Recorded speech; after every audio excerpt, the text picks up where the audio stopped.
today I want to talk about my story and things that I struggled with it and a lot of realizations that I've made through my healing journey, which I'm currently going through, and you may be as well. And I took some notes here because it's a lot and I can't really remember everything. Where this all started was when I was 12, I was molested by a family friend, and I've never gone into detail with anybody or very few people, not even my parents. I didn't really go into much detail. I just told them what happened. And he groomed me over years of being a friend. And then one day he gave me $7 to stick his penis in my mouth for 30 seconds. And that is something that abusers will do, is they'll use gifts or bribes to get you to do something that they want. And I was 12, he was 14 at the time, and I've really made peace with it, which therapy has really helped a lot with that. And I don't really name who the abuser was because I've reported to the state. I feel like if I did go to court over it, it would be, first of all, a big hassle. I don't want to have to go through that again. I truly believe it was just a one-time mistake, and I've forgiven myself, and I've forgiven the abuser, not to his face, but in my heart I've forgiven him. And I really think if I did go to court, it would be because I was feeling anger or revenge, and I don't want to do anything that's motivated by revenge. I don't think that's right. Let's look into my notes here. So because of that happening,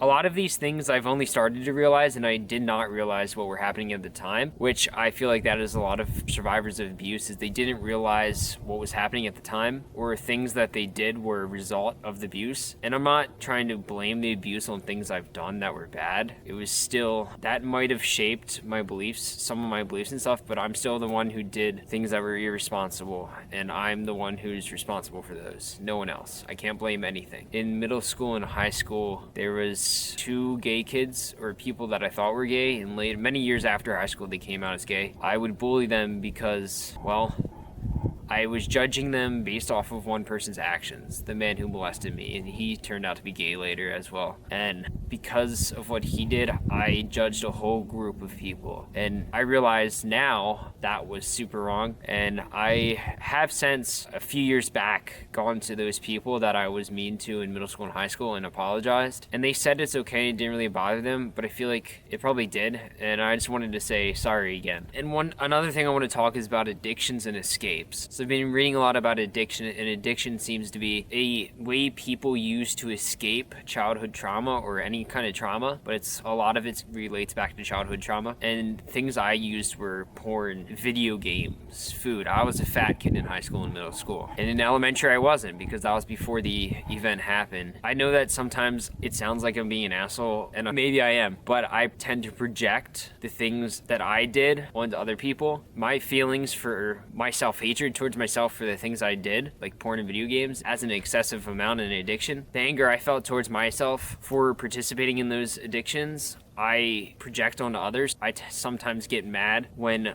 others are using alcohol, antidepressants, escapes, essentially. And that's something I try to work on, because recently I've been learning to be more sympathetic for people and get to know why they're using these escapes, because that's something I once did as well. I'm not addicted to video games anymore. I'm not addicted to porn. Porn became that addiction turned into a habit, so now it's something I struggle with when I'm bored, but it's not an addiction that gets in the way of my life. And back to the bullying part. So I think also part of that was I was channeling my anger, because at the time I didn't know, I couldn't put a label on what happened to me. I didn't know it was molestation until the beginning of this year, or the beginning of last year, when I talked to someone about it. And I would channel my anger because I knew something was wrong, but I didn't know completely, because a few days after the event happened, his mother called my mom and asked about money, and I guess he said something about giving me money, and I lied. I said I licked the floor, or he made a bet to for me to lick the floor or something. That's how I got it. So obviously I knew something was wrong in what happened,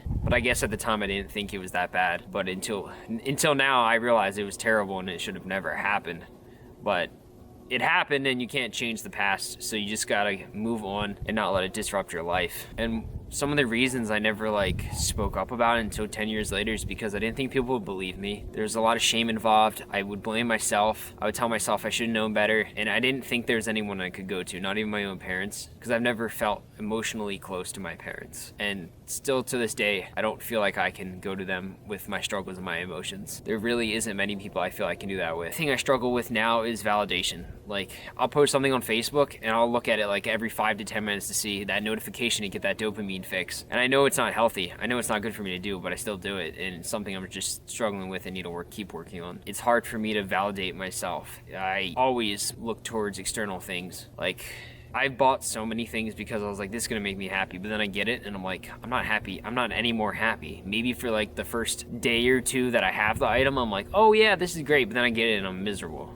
I'm just back to day one where I wasn't feeling that great. And one thing I struggle with is loneliness. That's another thing. Because when I was molested, I lost any trust in anyone because he was someone I was supposed to be looking up to, someone I was supposed to take advice from, someone I was supposed to listen. And when he did that, it made me lose my trust in others, because if someone like that, who I was supposed to trust, did that, why would everyone else not do something? So even to this day, I still struggle with trusting people and thinking that people are only talking to me or only doing things because either I'm paying them or they want something from me. Let's go on to talk about suicide, because suicide is definitely something people that go through trauma face. Suicidal thoughts. And I consider myself lucky because I'm still here. And it doesn't matter if you're molested, you're raped, or whatever. If it happens once or 100 times, it's the damage is dealt to your brain. It's just as bad as if you're raped 100 times, molested 100 times as if you're once. It's just as bad. We need to stop comparing sexual abuse with one another, because it's all the same. It's all just as bad. There's no monopoly on suffering. So I would face suicidal thoughts and struggle with that.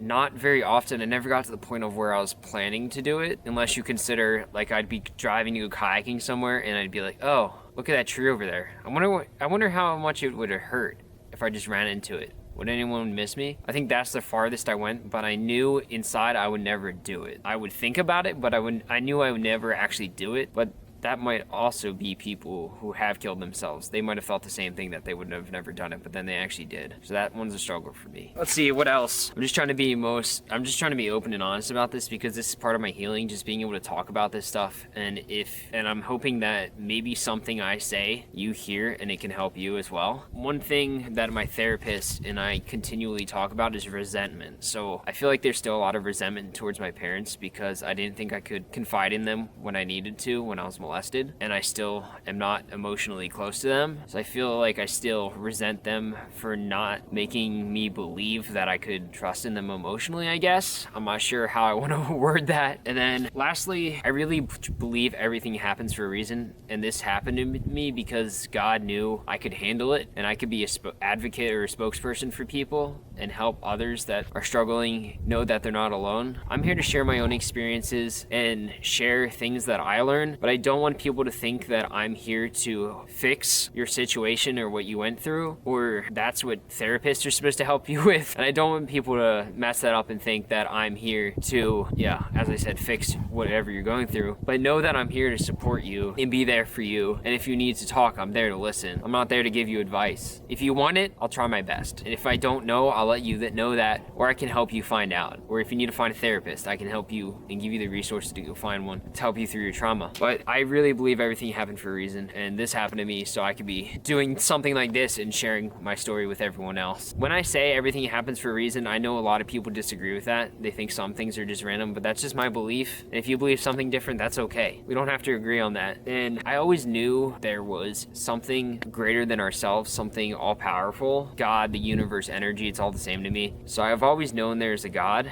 but I never understood what God is. And to me now, I understand that God is everything around us. This water bottle, this seat, the trees around us. God's not a father, an entity, or a single being. God is everything. And I think knowing that everything happens for a reason has definitely helped me with my healing, because I'm like, God wouldn't have done this or allowed this to happen if I couldn't handle it. And I want to be that beacon of light, that lighthouse for people, and build this platform to show people that they're not alone and there are people there to support them. Because I know some people, they struggle with going to therapy because they're like, I'm paying the therapist. Of course they're going to say these kinds of things. But therapy, really, they don't make that much. They're there for you.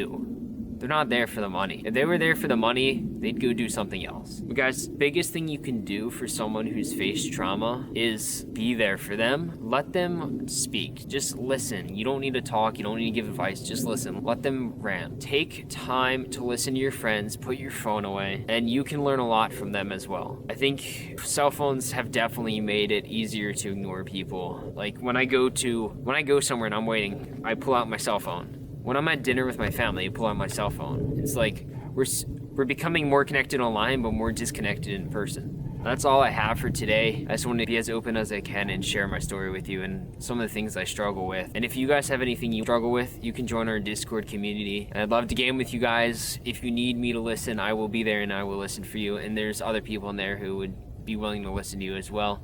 Come join our community and be part of the family, because the more people we have, the more people will realize they're not alone and that they can share their story as well. So if you're suffering from trauma, please speak up. Please tell someone, anyone, that you can confide in and trust in. If you don't have that person, once again, come to our community and we will be those people. And share your story, speak up, and speak out. That is the only way we're going to stop abuse from happening, is by speaking up and sharing your stories. This has been a lot of information, a lot of stuff, but I know it's important to share it and be open. And I will see you guys next time.